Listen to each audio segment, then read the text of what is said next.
Kalau saya sebutkan angka 23 triliun rupiah, apa yang ada di benak sahabat semua? Banyak yang muncul di benak pikiran sahabat semua. Tetapi kalau di kepala saya dan di beberapa pengamat ekonomi, angka itu adalah angka penjualan hasil mem-PCR-kan rakyat Indonesia selama pandemi. Lebih dari 10 juta PCR tes dilakukan oleh perusahaan yang katanya untuk rakyat, milik pejabat berkuasa, namun membuat rakyat harus membayar jutaan rupiah untuk sebuah tes yang nilainya hanya 13.000 rupiah. Sekarang biayanya diturunkan atas perintah pejabat tertinggi ke arah 400 ribuan. Kok bisa ya? Awalnya ketinggian, untung kegedean, lalu diturunin dikit agar terlihat seperti pahlawan. Bos, kalau pahlawan ya gratis lah, usah dibayar. Juga entah bagaimana cara berpikirnya rakyat sebuah negara demokrasi Pancasila atas segitu memuja pejabat berkuasa, sehingga walaupun mereka melanggar sumpah, mereka tidak dipermasalahkan secara hukum. Mungkin karena buzzer yang kuat mempropagandakan pembenaran atas tindakan mereka itu, sehingga rakyat jadi mandul atas pelanggaran sumpah jabatan tersebut. Kita ingatkan bahwa selama menjabat, seorang pejabat itu disumpah sumpah jabatan, yang salah satu isinya dilarang memperkaya diri sendiri dengan membuat kebijakan yang menguntungkan dirinya atau memperkaya orang lain. Hal ini sekarang dilakukan oleh orang di sekeliling penguasa yang baik, yang jujur, yang rendah hati pilihan rakyat tersebut, namun membiarkan banyak penyalahgunaan jabatan oleh orang-orang di sekelilingnya. Ini bukan kita loh yang mengatakan. Ini dikatakan dengan tegas berkali-kali oleh Profesor Mahfud MD. Lupa, itu sebelum dia menjabat sih bicara begitu. Namun setelah beliau menjabat, ternyata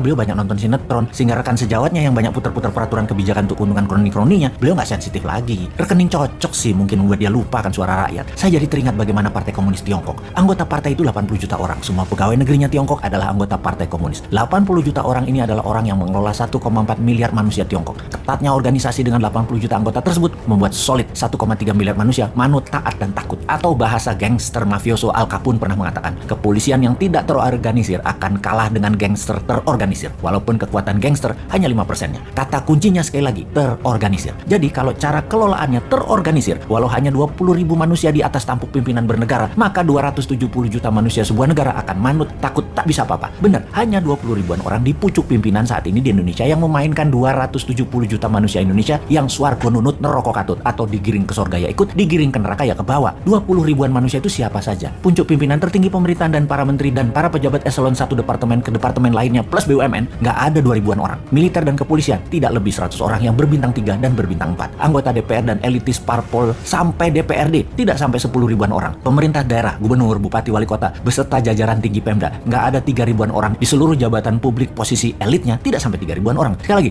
hanya 20 ribuan pejabat pengambil keputusan yang mempengaruhi 270 juta manusia Indonesia. Mau dibuat pinter rakyatnya, mentalnya mau jadi kuat, manusianya menjadi produktif, atau mau dibuat rakyat Indonesia ini menjadi malas, manut, takut, atau mau dibuat menjadi negara yang ditakuti dunia, dihormati, menjadi negara kaya, menjadi negara superpower militernya, menjadi negara yang mendominasi laut. Ya hanya 20 ribuan orang ini saja yang bekerja. Kalau 20 ribuan orang ini pragmatis, meniru pucuk-pucuk pimpinan jabatan yang kasual, yang memainkan kebijakan untuk kepentingan kantongnya dan kroninya, ya semuanya yang 20 ribuan ini ya mayoritas jadi pebisnis berdagang dan memanfaatkan jabatannya demi kroni dan dirinya secara sembunyi-sembunyi atau terang-terangan, seperti kasus PCR dan Pandora Papers yang didiamkan itu. Jadi selamat kepada para pejabat yang 20 ribuan orang tersebut teruslah membuat Indonesia gini-gini aja. GDP nggak naik, uang beredar dibatasi supaya masyarakat jadi nggak pinter, menjadikan Indonesia negara yang takut sama Tiongkok, menjadi negara yang selalu berhutang. Lanjutkan deh. Dan kepada masyarakat yang kagum dengan pejabatnya, teruslah rebahan, teruslah tidak baca buku dan tidak tahu berita dunia, teruslah menjadi pasar produk asing, teruslah mendukung hutang. Pokoknya dukung aja. Bismillah komisaris.